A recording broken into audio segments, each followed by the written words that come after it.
Hi, I'm Alicia, and some friends have asked me to do this video of a practice that I've been doing for myself for many years, and I've done with clients and friends who are going through a hard time, or just anyone who is interested in trance practices and trauma release and fitness. It's also a practice where you get quite fit, and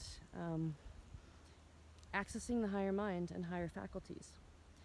So I have a background in neuroscience from Stanford, and I worked in the field at UCLA for many years. And I discovered that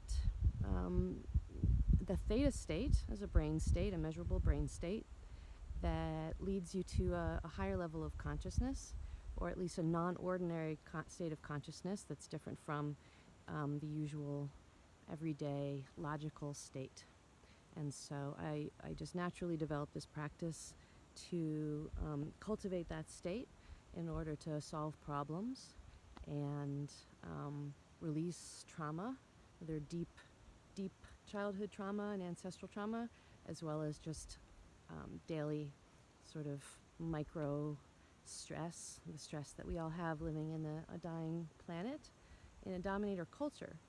So I'm writing a book on the dominator culture, sometimes known as patriarchy, which is a state in which we've been in for about 5,000 years, in which some groups of people are dominant over others and oppress others, and there's war and violence, and this has created a great deal of trauma, which we all store in our bodies. And when you've experienced a particular trauma, it gets stored in your tissues. And no amount of talking about it, while it can be really good to talk about things, is going to release it. So to release it, you really need to get into the body, and the body has its own wisdom. This is something we are meant to do. We are designed for this. It's natural to us to go into trance and to do these kinds of movement practices to release that stress out of the body so that we can be healthy, because that kind of stress leads to inflammation, which leads to all disease eventually. So, but in the dominator culture, these practices have been suppressed and shamed, probably because those who control and oppress society like to keep us controlled. And when we are traumatized, we're easily controlled. And we're seeing a lot of that, especially now in 2020. So I feel like this practice is more important than ever. So you'll see that it's very natural for animals even. For example, a deer will be chased by a lion and then survives and then does this practice to release that stress, and basically goes into intense shaking in order to release it. And the deer will shake until she's done, completely released it all, and then hop away happily, and it's all done. Whereas you see someone in our culture, let's say, gets into a car accident and they're on the side of the road, frozen, not moving, and that kind of freeze response, although it is kind of a natural fight and flight response, because some predators respond to movement, but it does lodge the trauma deep in our body in a way that leads to very ill health. So I do this practice every week, and to be honest, like if I didn't, I would get very stressed out. And sometimes I need to do it more than once a week if there's a lot of stress in my life. So the ideal situation, if you have access to a natural place outside and the weather is conducive, for me it needs to be dry.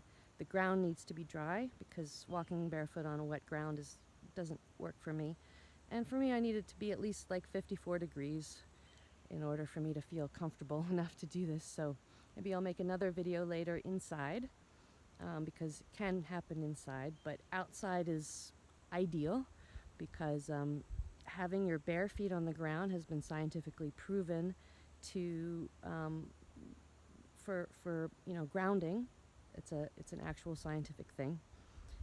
Grounding is really important. So getting your feet on the ground, and ideally your entire body on the ground, is extremely useful for our health and happiness.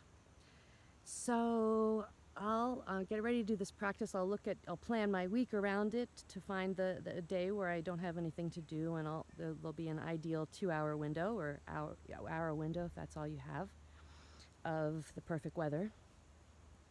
And I'll make sure that I get everything done for the day that needs to happen, all the logistical items, because the idea is to get out of our normal state of consciousness of dealing with everyday problem solving and tap into the theta state, the higher mind, which it's not only scientific, it's also shamanic. This is what shamans do and shamanic cultures do, and it's all about rhythm and breath.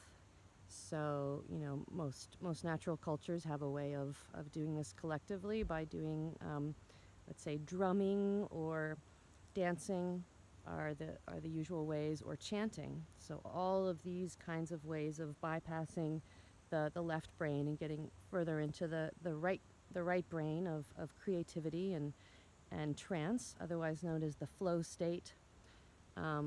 These are all natural ways that natural humans have of doing this. But our culture has kind of suppressed it. But I'm hoping that you'll find that if you start doing this, you'll find that your body naturally taps into it if you allow it, and instinctively knows what to do. So please leave me a comment. I'm really curious, if this is useful for everybody, or really only people who are, maybe a little bit sensitive or empaths. I know it's important for us. But of the, let's say, 60 people I've done this with, all but 2 of them, for various reasons, were able to get into at least a little deeper state so that they were able to meditate more easily.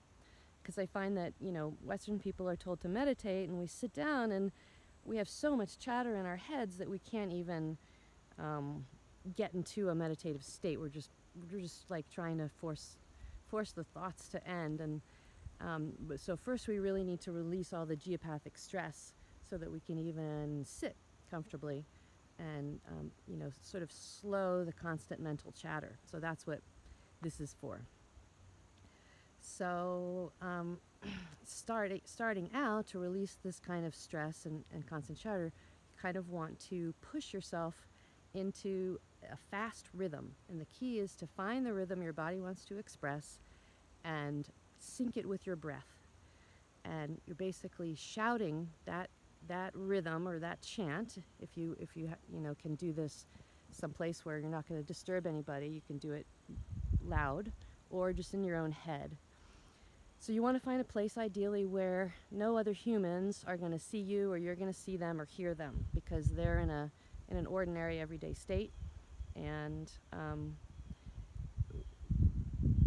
that mind state of theirs is going to disturb the rhythm. So you want to be away from other humans. And I start out you could be hiking if you have enough space to hike, or dancing or shaking. Shaking is a really reliable way, but I prefer even starting out walking or hiking. And if you only don't have like a lot of open space where you won't be disturbed to hike, you can just pace. Pacing is what people naturally do to get into a trance state, because it's a back and forth thing. So that's the key, is finding a back and forth rhythm, or a 1-2 rhythm, or any kind of rhythm you want that's easy enough for you to maintain, and you find the natural rhythm. So if you start out walking or pacing, you basically find that rhythm. So a lot of exhales at first, you're really trying to exhale out all that stress. And you're syncing the rhythm as you're walking. You're feeling your feet on the ground.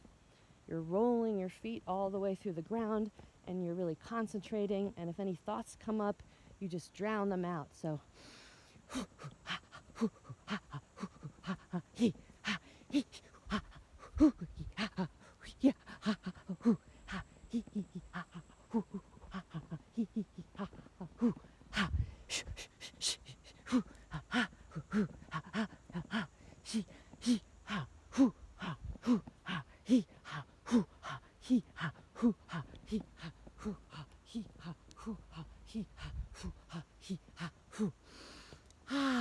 and then you can let the breath out